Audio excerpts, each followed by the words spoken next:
Hello, everyone. This is Sherry. It's been a long time since I did a weight loss vlog.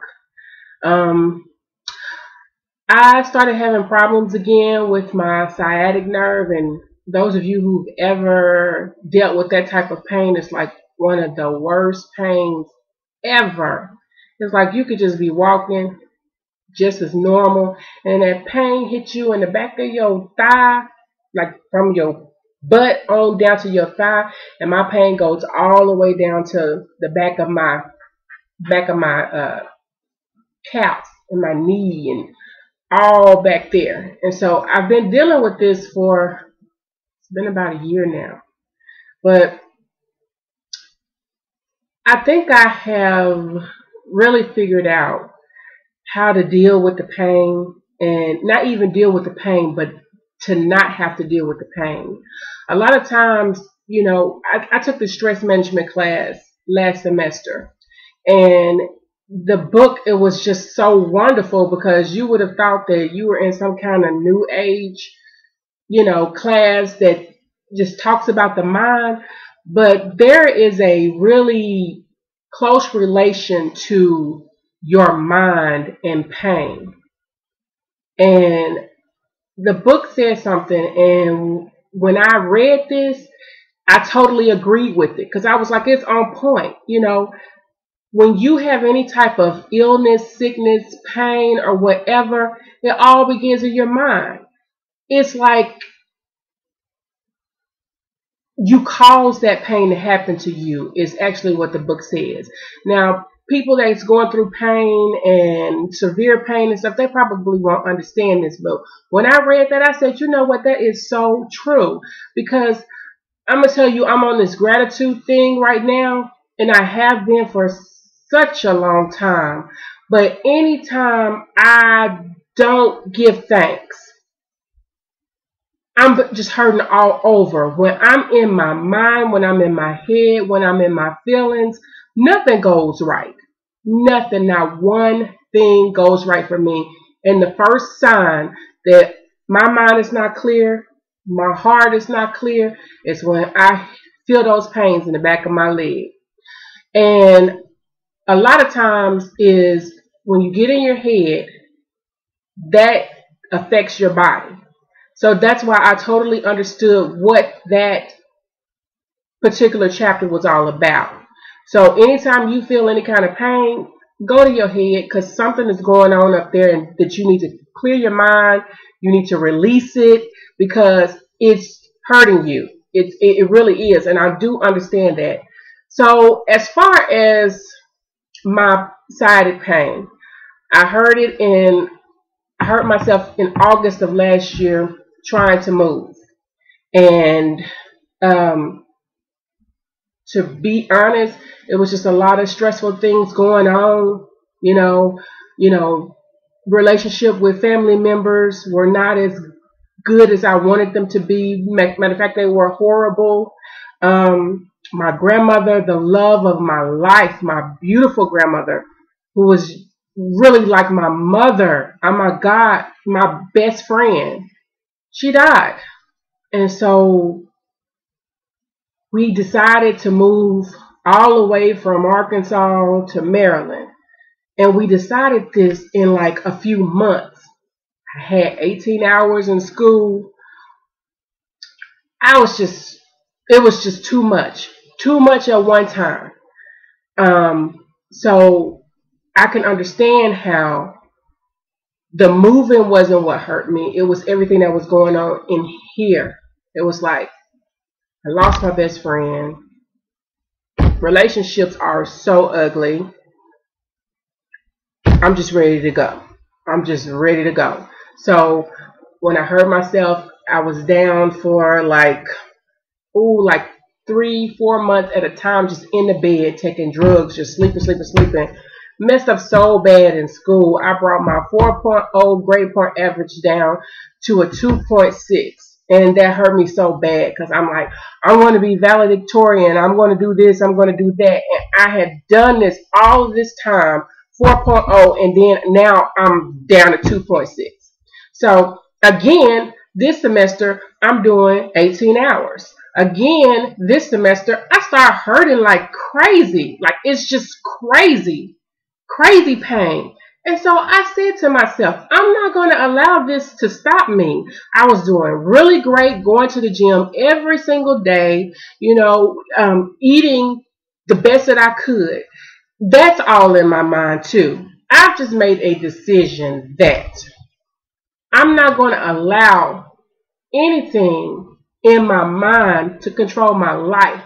I control my life. My mind does not. And when we all learn to let things go, in the relationships that I'm having trouble with, they may not still be the best. I may not talk to some people, but love is still in my heart for those people. I still love them, and I'm working on me to try to accept them for who they are and accept them for the people that they are and just be thankful for who they were in my life. So I'm working on me. I'm working on dealing with those relationships. I'm doing my very best in school, and I'm clearing my mind. And this thing about gratitude, I know this is supposed to be a weight loss vlog, but I'm feeling this. Gratitude can change so much in your life. You just do not understand what gratitude does. It's like when you got so many things bad going on in your life, the first thing that you want to do is just say, it's bad, woe is me, oh my God, what am I going to do? And you just filling your heart, your soul, your mind, your body, your everything with all of those bad things that are happening to you. If you can just take the time out to say thank you, even if you can't think of one thing that you can be thankful for, just say thank you until you figure it out. Because our move, we thought that it was going to do a really great thing on our finances. Everything was going really great for us. It just looked like things were just flowing. And all of a sudden, it's like there's a stop in the finances. And it's like, oh Lord, we're going back to where we were. But you know what? I was determined. I said, Lord, in all things, I give you thanks. It does not matter. And those things that look crazy and that look like they weren't going to happen. I mean, every single thing that happens that looks like there's a block is always unclogged just with thank you. When I tell you the miracle word is thank you. I wake up every morning and write in my journal 5 things. I don't care if you have to get a journal and write 5 things down, and they're the 5 same things every day. If you got to put those same 5 things down in your journal, continue to write those things. Say, Lord, I thank you. Say thank you to the universe, to Buddha, whoever it is that you see as your higher power. Be thankful to that, and watch how things just turn around in your life. It's just like, if you focus on the things that you're thankful for, the universe has no other choice but to continue to bless you. So I continue to be thankful. And in my thankfulness, I don't really feel pain.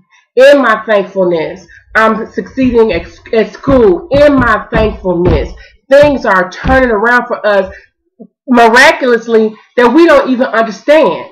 Now, is it all perfect? No. As far as the eye can see, no, it's not. But I know it's all good. It's all working out for us. So I'm just going to say that I'm not going to allow the things that go in my mind. Even still to this day, I miss my grandmother dearly. I think about her all the time, and I know that she's with me, but I think about her all the time, and I know that she's with me, and I cannot be sad anymore about this. I know that she would not want me to just be sad and depressed and upset about her leaving, because right now she as an angel is in a better place to help me and my family than she was when she was here living in a nursing home sick, and I'm having to see her sick and can't do for herself. So I just think back of all of the times that we had, the good times, because I'm telling you, she was with us. She was with me. She was with my husband and my children, and she was just a normal part of our family, and we miss that so very, very much. And it's just so weird because my husband is her. Oh my God, my grandmother we used to go to the drive-thru or whatever, and I always used to say, Gran, take your money out before we get here. This is why when we leave in the house.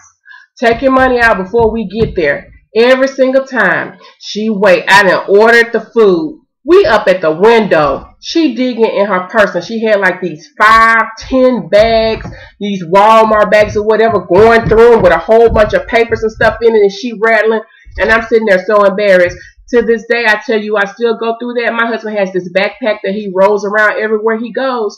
And when we go to the drive-thru, why in the world do we have to order the food? He got to tell them, give me my backpack. He got to rumble through his backpack to get the money out. So I'm still going through this. So I'm just thankful, because that reminds me of my grandmother, who I miss dearly. But that's another thing. Don't let that take away your life. When you lose a loved one, don't let that steal your life, because you still have to go on. Yes, it's hard. It's very hard.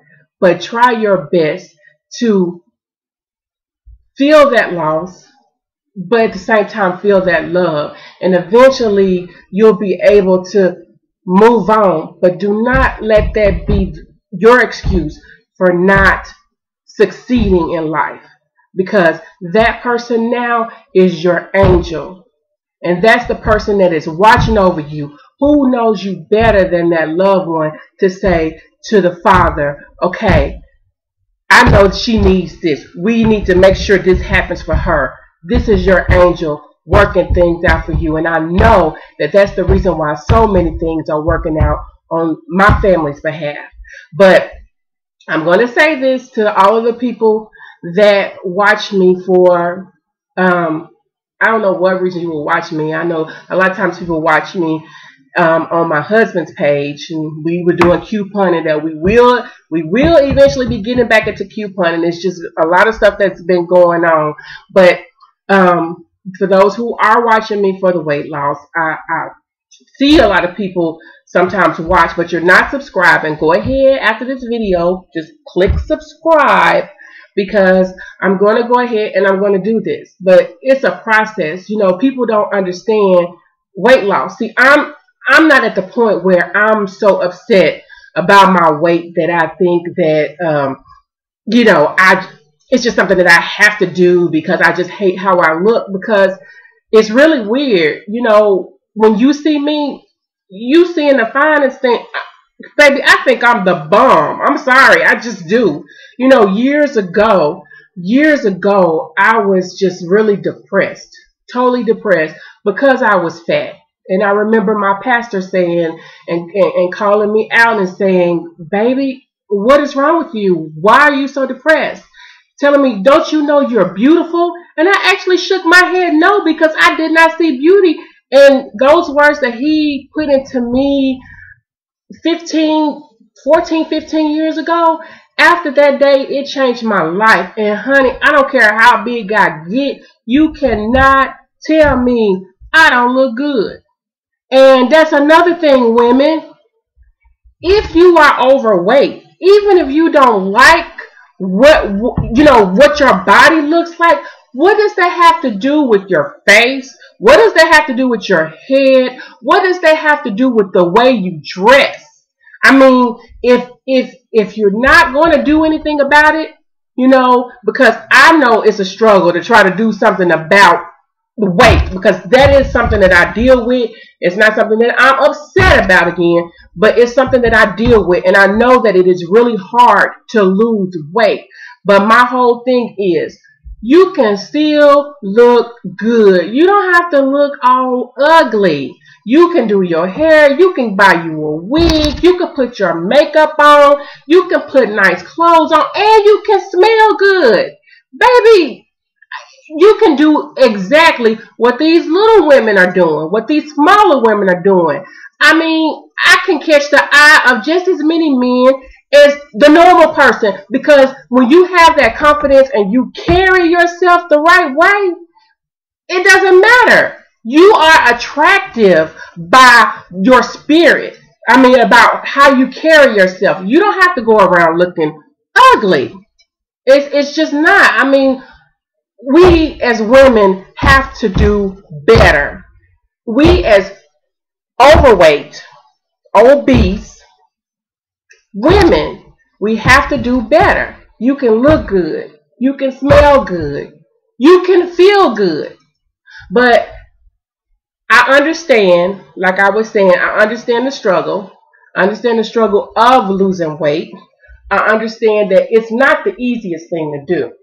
You know, I I'm in this exercise wellness class this semester. The thing that really gets me, and then that lets me know that I have to do it no matter what, and I can't have no sciatic pain causing me problems. Oh, for the sciatic pain, I did get an MRI. I am scheduled to go back and see what it said, but I have learned that, with controlling my thoughts, I don't have as much pain. And then when I do have that little bit of pain, I can take my ibuprofen. I'm not taking the nerve pills anymore, nor am I taking the Flexeril anymore. But I'll take that ibuprofen if I just can't get out of my head for some reason. Because sometimes you have those days you just can't get out of your head. You can, but you just don't.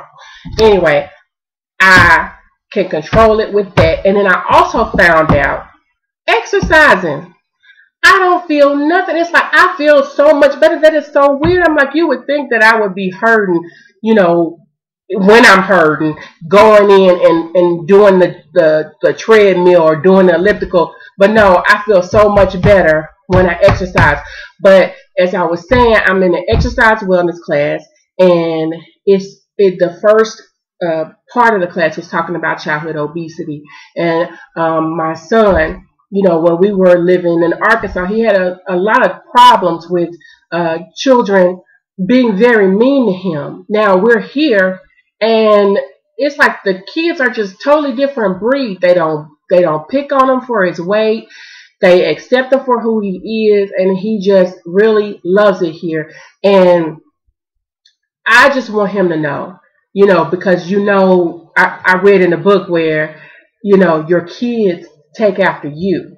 Whatever they see you do, whatever behaviors they see you do, they do that. This child is the closest one to us because, the other three, the older three had each other. So they didn't have to be up under us all the time. AJ, he only has us. So whatever we do and he see us do, if we eating a bunch, he think he's supposed to eat just as much as we do. So it's a lot of things that I have to change for me, because I don't want him to have to go through that, because we're going to be moving from place to place. And he doesn't need to be overweight to have that to be judged by that as soon as he walks up. So I'm making sure that I change my life to change his. So therefore, I'm going to start over. I don't remember what I was the last time. I know I was losing weight, but I can't exactly remember where I was then. But right now I'm at 340. I think I was at 338 last time, but I can't remember. But it ain't number 2 pounds. I hadn't been to the gym since the last time I put on a tape. And as a matter of fact, I didn't even post that last video that I did. That I think I was 338. Well, anyway, it's been about, let's say, 2 weeks since I went to the gym. But I would say that I was going today, which is Saturday, but I'm not. And I may go tomorrow, but I know that we're going to church and then we're doing some other things. But usually when I'm on my exercise, regime or whatever, I don't usually go on Sundays. Sometimes I go on Saturdays, but it's late right now. 4:37. I'm gonna finish my homework and then I'm just going to start on Monday. And I will record again between next Saturday and Monday to let you know how I did. But I am on the Weight Watchers program. I have been on it. I have been ignoring it and paying for it for no reason. But I'm going to go ahead. I'm going to do the Weight Watchers, count my calories, get my workout in, and just live a healthy life for my son, for me, because in this exercise wellness class, I also found that, people that are obese and, not exercising, not eating right are at risk for so many diseases. It's just crazy for cardiovascular disease, for cancer. I mean, sleep apnea and all kind of stuff. So diabetes. I'm blessed. I have none of that. When I go to the doctor, they be expecting some kind of different blood pressure. And they actually be shocked. They be like, wow, your blood pressure is good. It's because I'm blessed. And it was one thing on there. It said that, when you're obese, you're at risk for gallbladder disease. Well, that's one down. I had to have a gallbladder removal. So that should have been my sign. So I'm about to do this because I'm healthy. I'm blessed. I'm beautiful. But I can be healthy. That's what I can do. And that's what I'm going to do. And ain't no sciatic nerve pain gonna hold this girl down. Okay? And I'm gonna get my GPA back. Hello. Anyway, everybody just stay encouraged. Go ahead and subscribe. It's gonna be good. It's gonna be great. Life is beautiful. I mean, just be thankful. Just find 5 things. I actually do 10 things. I do 5 things in the morning and 5 things at night to be grateful for, thankful for. But just find you something to just be thankful for. When you feel that negative feeling, or you angry, you fearful or whatever, check in here and see what's going on and change that. Just change it and just start being thankful for whatever it is you can be thankful for. If it's not just thank you that I'm breathing. Thank you that I'm able to say thank you. Thank you that I have the liberty to move my hands. Thank you that I have the liberty to walk. Thank you that I have the ability to say thank you. There are unlimited things that you can be thankful for, and it makes you feel better. I'm telling you, it's a miracle worker. You try it for one day and see how much better you feel. Just when you think about something bad, just replace that negative thought with I thank you, and watch how your life is turned around. I'm telling you, I'm a living witness. If I could just tell the whole world what's going on right now, which will be telling all of my business, and I can't tell all my business. I'm on YouTube. Really? Anyway, but I'm just a witness. I'm thankful. So very thankful. So be thankful, people. Thankful, thankful, thankful. Okay, well, I will see you, or you will see me next week. Everybody, be thankful. Be blessed. Bye-bye.